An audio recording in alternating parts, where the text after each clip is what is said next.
Hi hello అందరికీ welcome back to our channel news guidance. అయితే India postal GDS నుంచి ఒక గొప్ప శుభవార్త అయితే వచ్చేసింది. ఎవరైతే 10th క్లాస్ క్వాలిఫికేషన్ కంప్లీట్ చేసి ఉన్నారో వారికి ఇండియా పోస్టల్ జీడిఎస్ నుంచి జాబ్స్కి నోటిఫికేషన్ అయితే రిలీజ్ అయిపోయిందండి. అయితే ఈ పోస్టులకు ఎవరెవరు అర్హులు, ఏమేం డాక్యుమెంట్స్ కావాలి, ఎలా అప్లై చేయాలి, ఏజ్ లిమిట్ ఎంత ఉండాలి అనేది మన వీడియోలో తెలుసుకుందాం. పోతే అప్లికేషన్ రిజిస్ట్రేషన్స్ అనేవి జూలై 15 నుంచి ఆగస్ట్ 5వ తారీఖు లోపల మనం రిజిస్ట్రేషన్స్ అయితే చేసుకోవచ్చండి. ఇకపోతే కరెక్షన్స్ అనేవి ఆగస్ట్ 6 నుంచి 8 లోపల అనేవి మనం కరెక్షన్స్ చేసుకోవచ్చు. ఇప్పుడు ప్రజెంట్ అయితే సర్వర్స్ బిజీగా ఉన్నాయండి. అయితే 10th క్లాస్ క్వాలిఫికేషన్ ఎవరైతే కంప్లీట్ చేసి ఉన్నారో 44,228 పోస్టులకు నోటిఫికేషన్ రావడం అనేది ఒక గొప్ప అవకాశం అని చెప్పుకోవచ్చండి. అది వస్తుందా లేదా అనేది పక్కన పెట్టినట్లయితే ముందుగా అప్లై చేయండి. అప్లై చేయడం ద్వారా ఏం పోతుందండి, మనకు అప్లై చేస్తే ఒకవేళ సెలెక్ట్ అయితే అవుతాం. ఎవరైతే 10వ తరగతి క్వాలిఫికేషన్ను కంప్లీట్ చేసి ఉన్నారో వారందరూ కూడా ఈ ఉద్యోగానికి అర్హులేనండి. ఇకపోతే ఏజ్ లిమిట్ విషయానికి కానీ మనం వచ్చినట్లయితే 18 ఏళ్ల నుంచి 40 ఏళ్ల లోపలైతే ఏజ్ లిమిట్ని కలిగి ఉండాలండి.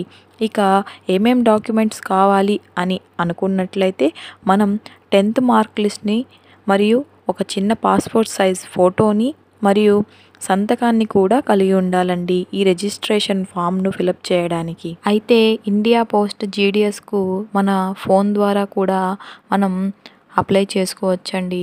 ముందుగా అయితే మనం గూగుల్లోకి వెళ్ళి ఇండియన్ పోస్ట్ జీడిఎస్ అని కానీ టైప్ చేసినట్లయితే మనకు ఇలా కనిపిస్తుందండి. దీన్ని కానీ మనం క్లిక్ చేసినట్టయితే మనకు ఒక విండో అనేది ఓపెన్ అవుతుందండి.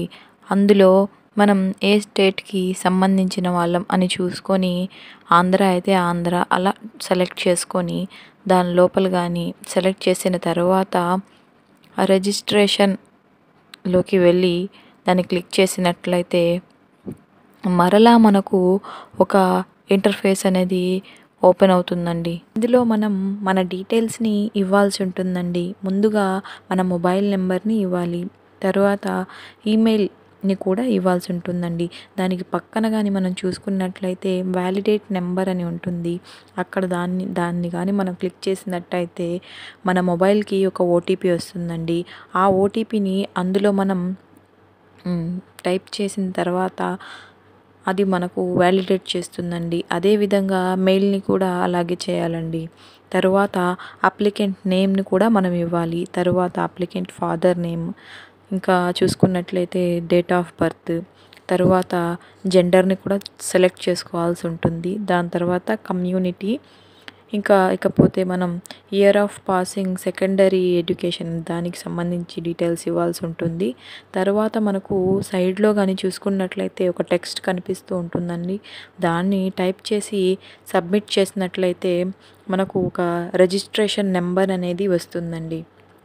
ఆ వచ్చిన రిజిస్ట్రేషన్ నెంబర్ను మరలా సెకండ్ ప్రాసెస్కి కానీ మనం వెళ్ళినట్లయితే అక్కడ మన రిజిస్ట్రేషన్ నెంబర్ను ఇచ్చి తర్వాత మనం ఏ సర్కిల్కి సంబంధించిన వాళ్ళం అని అక్కడ మనం చూస్ చేసుకున్నట్లయితే నెక్స్ట్ కానీ కొట్టినట్లయితే మనం నెక్స్ట్ ప్రొసీజర్లోకి వెళ్ళిపోతామండి. ఇక ఇందులో మనకు సంబంధించిన అడ్రస్ డీటెయిల్స్ను మరియు క్వాలిఫికేషన్ డీటెయిల్స్ను ఫిల్అప్ చేసి మనం సబ్మిట్ కానీ కొట్టినట్లయితే మనం ఈ రిజిస్ట్రేషన్ అప్లికేషన్ను సక్సెస్ఫుల్గా కంప్లీట్ చేసినట్లండి. మీరు కానీ ఇలా చేసుకున్న తర్వాత ఒక ప్రింటౌట్ని తీసి పెట్టుకోండి. ఒకవేళ మనం కానీ ఈ జాబ్కి సెలెక్ట్ అయినట్లయితే మనకు ఇది యూస్ఫుల్ అవుతుందండి. అసలు ఎలా సెలెక్ట్ అయ్యాం అని మనకు ఎలా తెలుస్తుంది అనుకున్నట్లయితే డైరెక్ట్గా మనం ఇప్పుడు ఏ నెంబర్ అయితే ఇచ్చామో ఆ నెంబర్కి, మన ఫోన్ నెంబర్కి మెసేజ్ అనేది ఇవ్వడం జరుగుతుందండి మనం సెలెక్ట్ అయ్యాము అని. అప్పుడు ఈ ఫామ్ని మనం అక్కడ ప్రొడ్యూస్ చేయాల్సి ఉంటుంది. సో అందుకని మిమ్మల్ని ప్రింట్ తీసి పెట్టుకోండి అని చెప్తున్నాను. సో ఇదండి, ఈ విధంగా మనం ఇండియా పోస్టల్ జీడిఎస్కి మన ఫోన్ ద్వారానే అప్లై చేసుకోవచ్చు. అయితే ఈ ఇన్ఫర్మేషన్ మీకు యూస్ఫుల్గా అనిపించినట్లయితే మన ఛానల్ని సబ్స్క్రైబ్ చేసుకోండి. Like, share and subscribe to my channel. Thank you.